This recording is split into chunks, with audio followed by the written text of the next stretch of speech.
Welcome to Graph Homomorphisms and Universal Algebra. Today's lecture is about the beautiful result from Universal Algebra from 2010 found by Mark Siggers. What is interesting about its proof is that it reverses the usual direction of the course.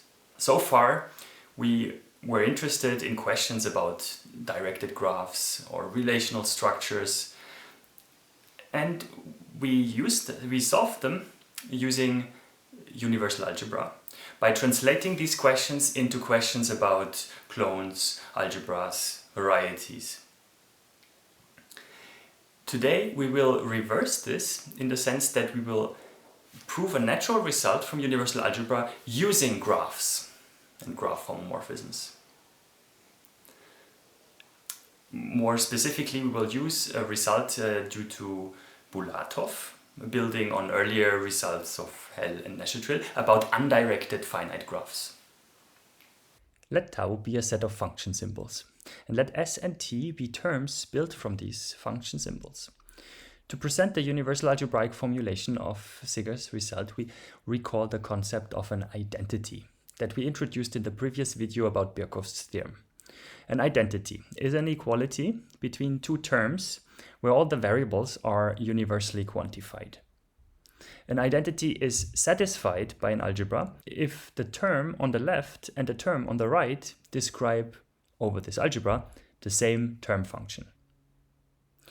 Now comes already a new definition. Suppose that we have a set of identities, capital sigma. This set might even be infinite.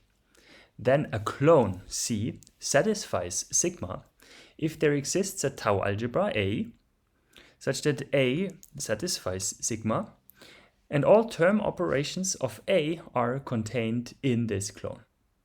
In other words, sigma is satisfied in C if you can replace the function symbols from tau by operations from the clone so that the identity becomes true. All identities in sigma become true. There is one special clone that we care about, namely the smallest clone, which just contains the projections. We assume here that the base set of this clone has two elements. But in the following, it is in fact only important that it has at least two elements.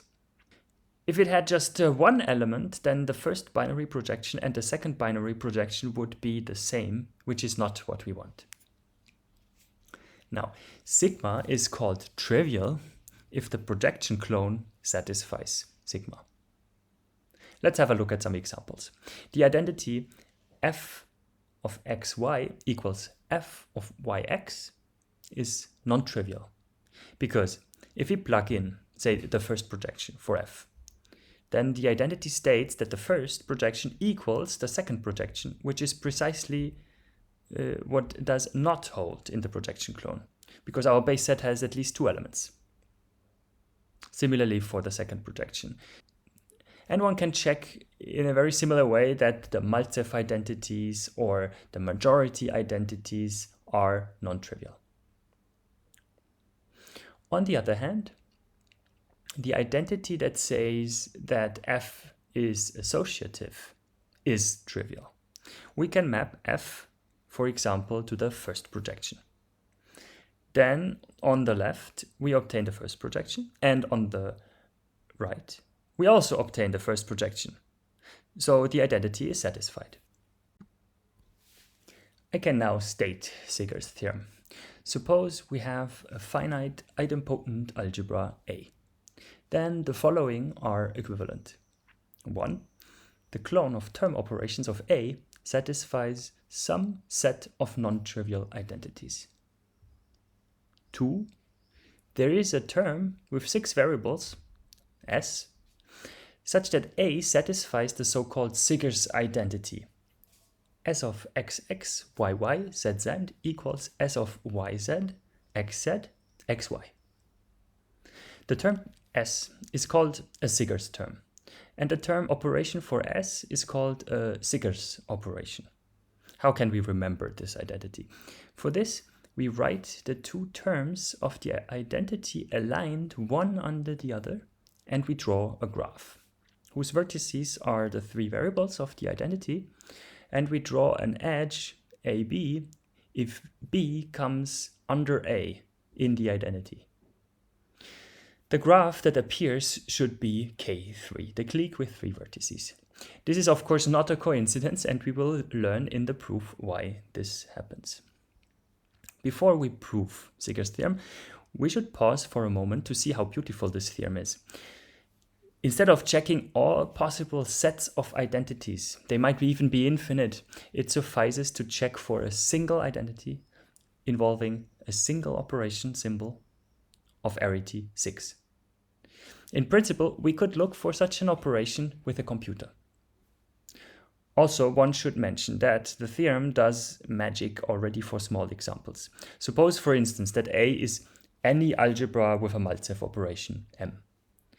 Then we know from the theorem that we can build from M, by composition, a term which satisfies the Siggers identity.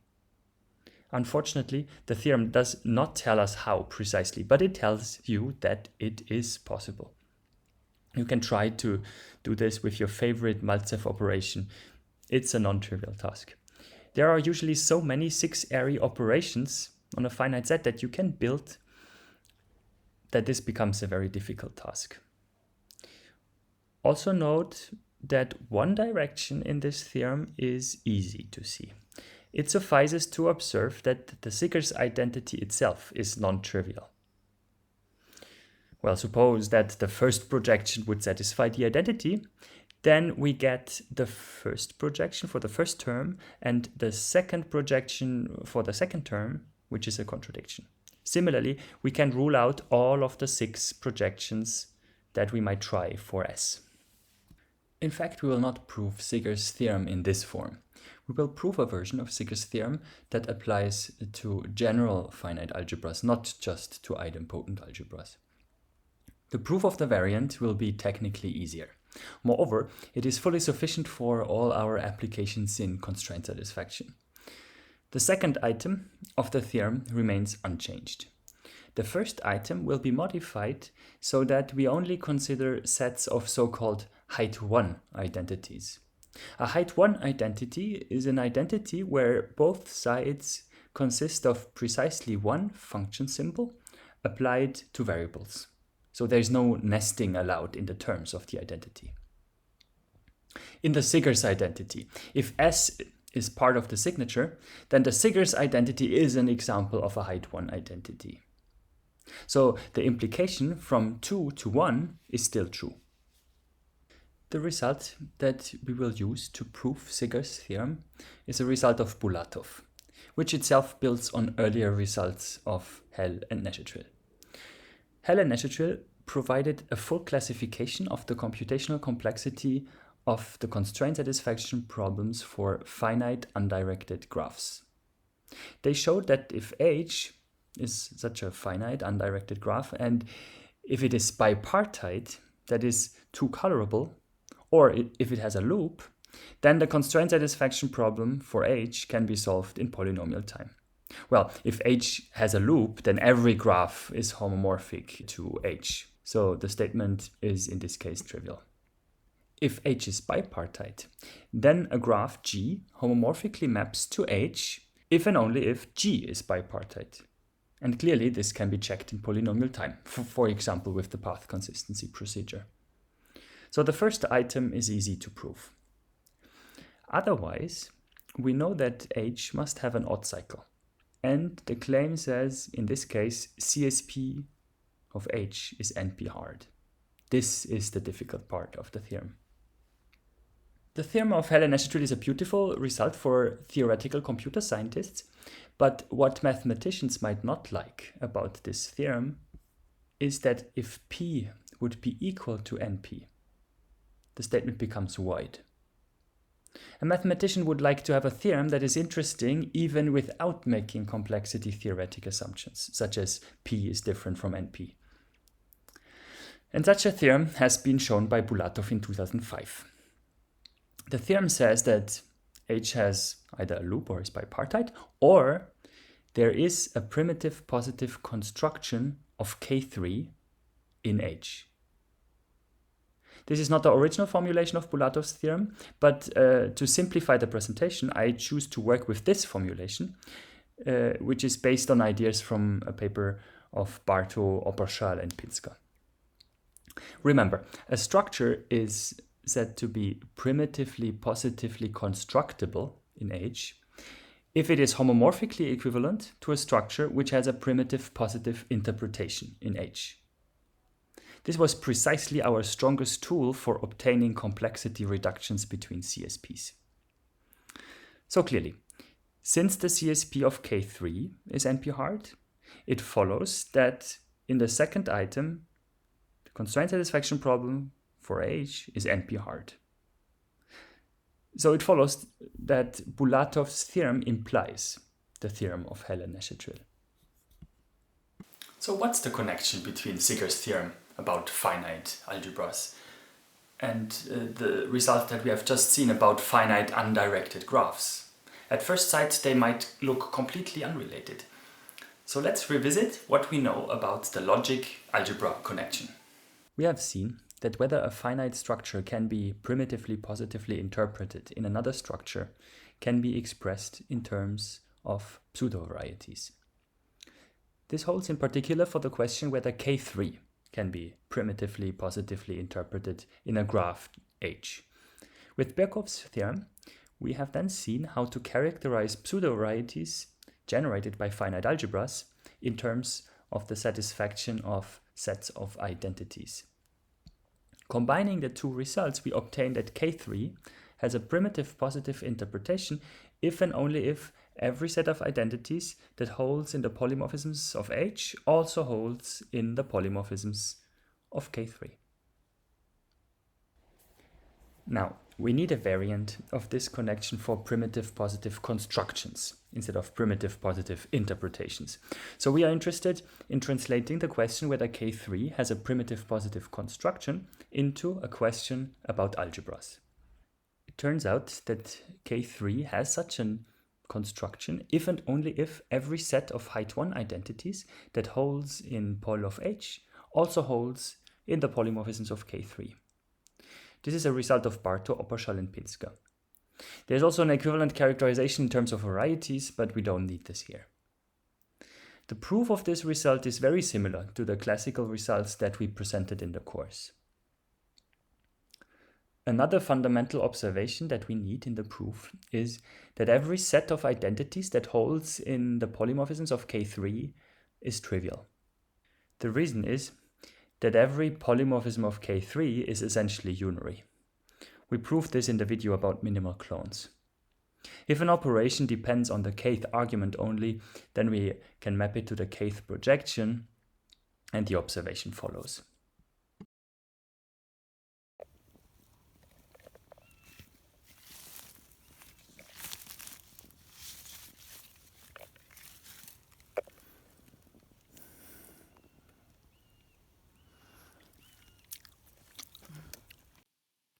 We finally prove the interesting direction of Siggers' theorem.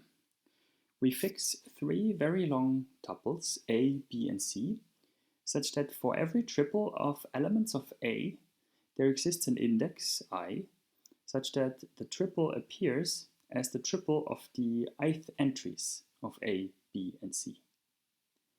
Actually, this construction is very similar to the construction in the proof of Birkhoff's theorem. And in fact, the similarity is not a coincidence, but I will not go into the details now. We now define a binary relation R on A to the K. So we will obtain a graph whose vertices are K tuples of elements of A. We put an edge uv into R if there exists a term function S of arity 6 such that U equals S applied component-wise to AB, AC, BC. And V equals S applied component-wise to BA, CA, CB. You will recognize these strings of variables from the Siggers identity. I have just reordered the arguments a bit.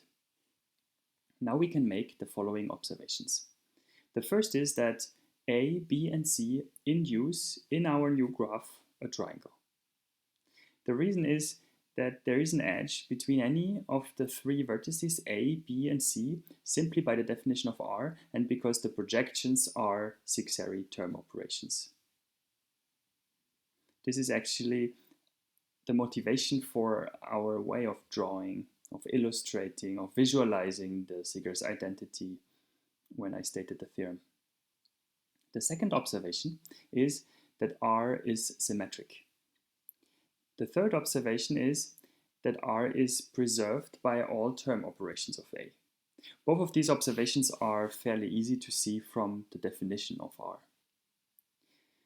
Finally, we may observe that if R contains a loop, say WW, then by the definition of R, there exists a six-array term operation of A, such that the component-wise application of S to the tuples AB, AC, BC equals W, and the component-wise application of S to the tuples BA, CA, CB equals W. This in turn implies that S is a Siggers operation. Because if we know how S acts on these three tuples, A, B, C, we know how S acts on all triples of elements of A. By the way, how we have chosen A, B, and C.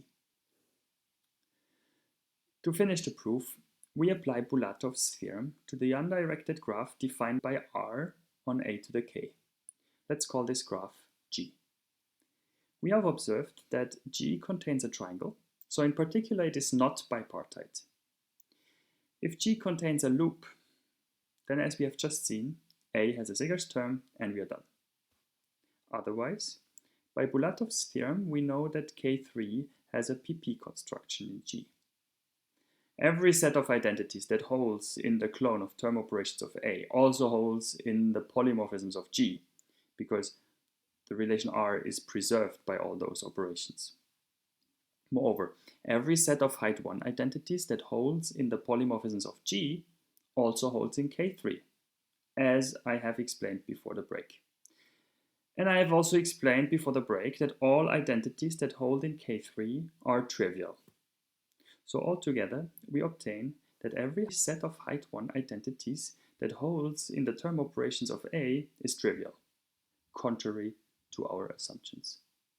And this finishes the proof.